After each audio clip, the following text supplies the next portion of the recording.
চমক তো অবশ্যই থাকবে। তুফান 1 নিয়ে যেহেতু মানুষের মাথা নষ্ট হয়ে যাচ্ছে, তুফান 2 দেখে মানুষ পাগল হয়ে যেতে পারে। তুফান 2-র ব্যাপারে আসলে এখন কথা বললে এটা চমক নষ্ট হয়ে যাবে। বড় বাজেটের ছবি যখন এক সপ্তাহের মধ্যে আমরা বলে ফেলি ব্লকবাস্টার, তার মানে আমরা সিনেমার ব্যবসা করে ফেলছি। এটা কিন্তু বাংলা সিনেমাকে একটা 12 জায়গা দিচ্ছে। যে এতদিন একটা কথা ছিল কি, যে বড় বাজেটের ছবি আসলে বাংলাদেশে চলে না, প্রডিউসার টাকা পায় না, অনেক রকম কথা। আসলে এত সমস্যার মধ্যেও কিন্তু আমরা অনেক হ্যাপি। আমরা কিন্তু ব্যবসা সফল সিনেমা উপহার দিচ্ছি এবং এত অল্প সময়ের মধ্যেই। এবং আপনারা দেখতে পাচ্ছেন আজকে এতদিন পর ঈদের এখনও কিন্তু মনে হচ্ছে আজকে ঈদ। এটাই মাত্র হল থেকে বের হলাম, মানুষ কিন্তু উল্লাস সিনেমা দেখছে। কালকের টিকিট নাই, পরশু দিনের টিকিট নাই, এবং সারা বাংলাদেশে একই অবস্থা।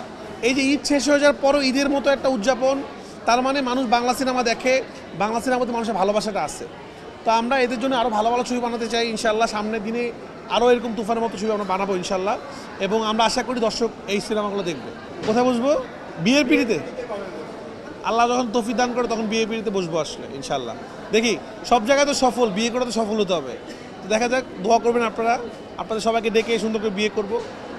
আর আরও কটা সিনেমা বানাই, আরও কটা সিনেমা হিট করি, তারপর ইনশাল্লাহ বিয়ে করবো। হ্যাঁ, আনুষ্ঠানিকতা তো হবে, বিয়ে তো লুকালুকি করবো না ইনশাল্লাহ। ভারতে একসাথে মুক্তি পায়নি, কারণ ভারতে আমরা একটু বড় করে রিলিজ করবো, এই জন্য আমরা একসাথে পিছিয়ে দিচ্ছি ভারতের রিলিজ। তো আগে আমরা ইন্টারন্যাশনাল রিলিজ করি, তখন ভারতে রিলিজ করবো। ভারতে ইনশাল্লাহ 5 তারিখে আমরা রিলিজ করবো ইনশাল্লাহ, মানে নেক্সট উইকে রিলিজ করবো ভারতে। পাইরেসি হয়ে যায় ভারতে, এটা আমরা শুনছি। তো এটা জেনে আমরা রেডি থেকেই আমরা দিচ্ছি। বাট আমাদের যে SBF যারা এটা ডিস্ট্রিবিউশন করতেছে, তারা এটা নিয়ন্ত্রণ করার চেষ্টা করবে। আশা করি বাংলাদেশ যেভাবে পাইরেসি আমরা নিয়ন্ত্রণ করেছি, ইন্ডিয়াতেও পাইরেসি নিয়ন্ত্রণ করবো আমরা। অলরেডি অস্ট্রেলিয়াতে তো 2 দিনের টিকিট সোল্ড আউট হয়ে গেছে, আমেরিকাতেও একই অবস্থা, এবং অন্যান্য দেশে খবর আস্তে আস্তে পাচ্ছি। এখনও দেশের বাইরের খবরটা পেতে একটু সময় লাগছে। সব দেশে খুব ভালো রেসপন্স যাচ্ছে। আমি নিজেও আমেরিকাতে যাচ্ছি, ওখানে দর্শকদের সাথে সিনেমা বসে দেখবো একসাথে। আমি খুব এক্সাইটেড। সবথেকে বড় খবর যেটাতে এক্সাইটেড বেশি, সেটা হল মালিক থেকে, মানে হল মালিকদের পক্ষ থেকে, ডিস্ট্রিবিউটরের পক্ষ থেকে জানানো হয়েছে যে তুফান যে সেল দিচ্ছে, এটা গত 20 বছর কোনো বাংলা ছবি দিতে পারেনি। আসলে তারা খুবই হ্যাপি যারা আমাদের সিনেমাটা নিচ্ছে। আপনারা জানেন একটু বেশি রেন্টাল দিয়ে নিতে হয়েছে, কারণ সিনেমা বাজেটটা যেহেতু বেশি ছিল আর কি। তো সবাই এটা টেনশনে ছিল যে কী হবে, বা সবাই আলটিমেটলি হ্যাপি যে সবাই অনেক বেশি তাদের যে ইনভেস্টটা করছে তারা রিটার্ন পাচ্ছে। তো আসলে আমাদের উদ্দেশ্য এটাই ছিল, একটা সিনেমা যখন ব্যবসা সফল হয় তখন কিন্তু প্রত্যেকটা মানুষ লাভবান হয়। সেটা হল মালিক, প্রডিউসার বলেন, আর্টিস্ট বলেন, এবং আপনারাও বলেন, আপনাদেরও কিন্তু কী হয়, মানুষের ভিউয়ারশিপ বাড়ে, দেখে মানুষ, নিউজ বেশি হয়। এবং যে সিনেমা হলের সামনে যে ধরেন যে ঝালমুড়িওয়ালা ঝালমুড়ি দোকানটাও কিন্তু ঝালমুড়ি বেশি বিক্রি হয়। তো একটা সিনেমা ব্যবসা কিন্তু অনেকগুলো মানুষের আসলে রিজিককেও ভালো দিকে নিয়ে যায় আসলে। তো এরকম যদি আরও ভালো ভালো সিনেমা হয়, তাহলে আমাদের ইন্ডাস্ট্রি আস্তে আস্তে ভালো হবে। এবং তুফানের এই জয়গাথা তো চলছে, এবং সামনে ইনশাল্লাহ আরও ভালো হবে। এবং এবার আমরা আশা করছি আমাদের সিনেমাগুলো আসলে কী হয়, ইন্ডিয়াতে ওইভাবে আমাদের রিলিজ হলে ওরকম ব্যবসা সফল হয় না। সেটা আমাদের পরাণ বলেন বা হাওয়া বলেন, আমরা দেখেছি মোটামুটি লেভেলে মানুষ দেখে। তো এবার আমাদের টার্গেট আসলে আমরা আমাদের সিনেমা ইন্ডিয়াতেও ব্যবসা সফল করবো। দেখেন, আমরা 20 বছরের কথা বলছি, মানে আমাদেরকে হল ডিস্ট্রিবিউশন বলছে গত 20 বছর এরকম সেল হয় নাই। তো এখন আমরা বলছি না আমরা অমুক রেকর্ড ভেঙে দিয়েছি, সব রেকর্ড ভেঙে দিচ্ছি, ওরা বলতে চাই না। দেখেন, বেদেমে জোস্তার জায়গায় বেদেমে জোস্তা আছে। বেদেমে জোস্তা ওরকম ব্যবসা না করলে আরও ভালো সিনেমা হতো না। তুফানের জায়গায় তুফান, কেউ কারো সিনেমাকে ছোট করতে পারে না। বেদেমে জোস্তার জায়গায় আছে, প্রিয়তমার জায়গায় আছে, তুফানের জায়গায়। মানে আমাদের আসলে এই জিনিসটা থেকে বের হয়ে আসতে হবে।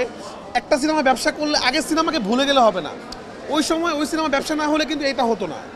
আবার তুফান না হলে আবার সামনের দিনে ব্যবসা হবে না। তো ব্যবসা সফল ছবি, সব ছবি ইম্পর্টেন্ট। বেদেমে জোস্তা ওই সময়কার রেকর্ড, তুফান এখনকার রেকর্ড। বেদেমে জোস্তা যখন এখন রিলিজ দিলে ওইরকম হতো না, ওই সময় তুফান রিলিজ দিলে এরকম হতো না। তো তখনকার সময় বেদেমে জোস্তা রেকর্ড, এখনকার সময় তুফান রেকর্ড। তো আমরা আশা করব বেদেমে জোস্তাকেও ছোটো করা কিছু নাই, কোনো ব্যবসা সফল সিনেমাকে ছোটো করা কিছু না। আমার পরাণ যদি ব্যবসা না করতো, সুরঙ্গ হতো না, সুরঙ্গ ব্যবসা না করলে তুফান হতো না। তুফান 2, তুফান 1 কেউ ছাড়াই যাবে আশা করি। এখন কি তুফান 1 কি তখন ভ্যালু থাকবে না? ভ্যালু থাকবে। এক একটা সময় দাবি থাকে, একটা সময় এক একটা রকম চাহিদা থাকে। এখনকার সময় এসে যে ব্যবসা করছে, এটা হল মালিকরা আশা করে নাই। স্টার সিনেপ্লেক্স মানে জন্ম থেকে এই পর্যন্ত এই ব্যবসা দেখে নাই, বা বাংলাদেশে যে হলগুলো আছে তারা কোনো ঈদে এইরকম সেল দেখে নাই। আসলে তারা জানাইছে তাদের কাছে রেকর্ড পরিমাণে ব্যবসা হয়েছে, এটাই না। এটা আমি বিশ্বাস করি না। একটা সিনেমা আসলে পুরোটা টিম ওয়ার্ক। একজন ভালো ডিরেক্টর যেরকম লাগে, একজন বড় সুপারস্টার যেরকম লাগে, টেকনিক্যাল টিম লাগে, প্রত্যেকটা মানুষ, প্রডিউসার লাগে, সবাই মিলে একটা সিনেমা বানাতে হয়। একা সিনেমা বানানো যায় না। তো তুফানের ফুল ক্রেডিট ফুল টিমের, তুফানের ফুল ক্রেডিট সবাই মিলে আমরা এরকম তুফান এটা বানাইছি আসলে।